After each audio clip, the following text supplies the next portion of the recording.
Man, I love the walkover. I mean, see, I'm in all black there. I'm in all black here. Here we go. We're going to head over. We're going to walk. Am I still in the light? Mostly you're just seeing my head now. Here's David Sanchez. How are you, buddy? Good to see you. Amazing. Look at these shoes. So nice to be back. It's great to have you here. On the couch. You're going to be part of our Super Bowl coverage, so you're about to head to Scottsdale in a bit, but we want to talk about these conference championship games. What a gutsy performance by Patty Mahomes. How was he able to get it done despite that ankle injury? Yeah, one leg. Missing two of his top four receivers. Pretty impressive, right? Yeah, well, I mean, Tony Romo couldn't stop talking about how he was down to, basically the last of his receivers. Yeah, that's so much conversation about Joe Burrow in the last 2 weeks. And you saw in the post game with, Kelsey told them to kick rocks with all that Burrow head conversation. Pat Mahomes made a comment about we don't have any cigars in our locker room, but we're going to enjoy this one. Like, there were some shots. They felt disrespected. Absolutely. Yeah. And the competitor in Patrick Mahomes came out to me today. That was the biggest thing, because here's why. This is cover one robber. This is a third down, huge play. Cover one robber. That safety is going to take the first inside breaking route. Mahomes has to hang on there a long time on one leg in the pocket. He hangs on. The safety jumps the first one, and he gets that second window to MVS. But what a throw. What a throw. And just think about how, this is what I was thinking after I saw that. I mean, the guts you have to sit in the pocket with guys coming at you, keeping your eyes downfield, not looking at the rush, and then do it on one leg. Yeah. And the fact that he was able to, on that route, able to hang on, wait for that second window to open up.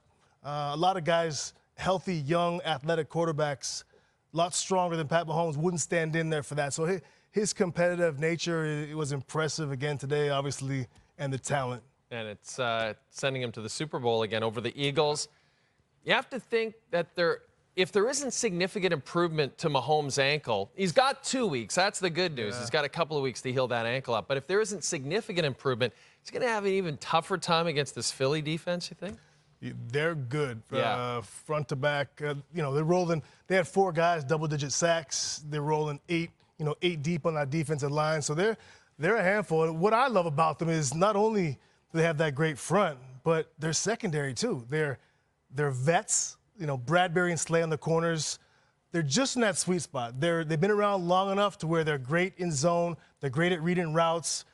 Watch their route distribution in zone. They're excellent. But they're still athletic enough to cover in man and get up on you. So, right.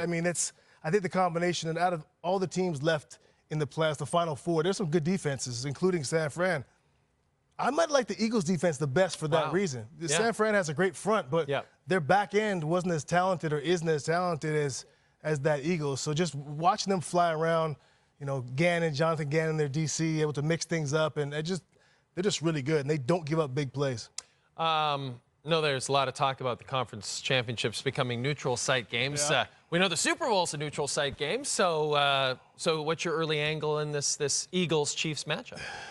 Yeah, look, the line's already flip-flop. I heard that it opened as a Chiefs 1.5-point favorite, and in 30 minutes it jumped to Eagles favored by 1.5 points. So amazing. I think it's going to go back and forth most of the week. There's arguments for both, but my strongest argument would be the Eagles have a better, and I'm taking the Chiefs, but I'm going to start with this. Eagles have a better O-line, better D-line, a better defense, a better run game, but they don't have Patrick Mahomes. Right. And today, Jalen Hurts has been an MVP candidate all year long. Much of that, I don't want to take anything away from him.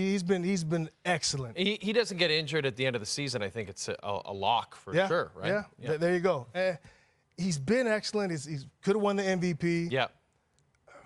But today he was average, and on a big stage, who would you rather have next week in the Super Bowl as a quarterback? It's probably a silly question. But, but I'll take Mahomes, but I guess the question is the injury, right? Like how much Mahomes are you getting in 2 weeks? I think in 2 weeks he's good. I think he was pretty good. Look, he didn't take an injection. That was key. Yeah.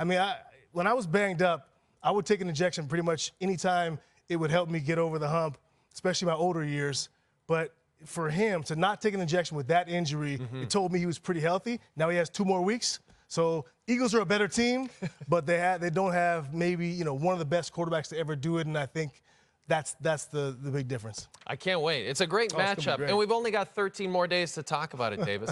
And you're heading to Scottsdale in 7 days, so have fun down there with Thank you. Duffy and Luke. And Oh, we're going to have a time. it's going to be amazing. I'm giving all the bills to Duffy. He can pay all the tabs. Yeah. Finally. Yeah.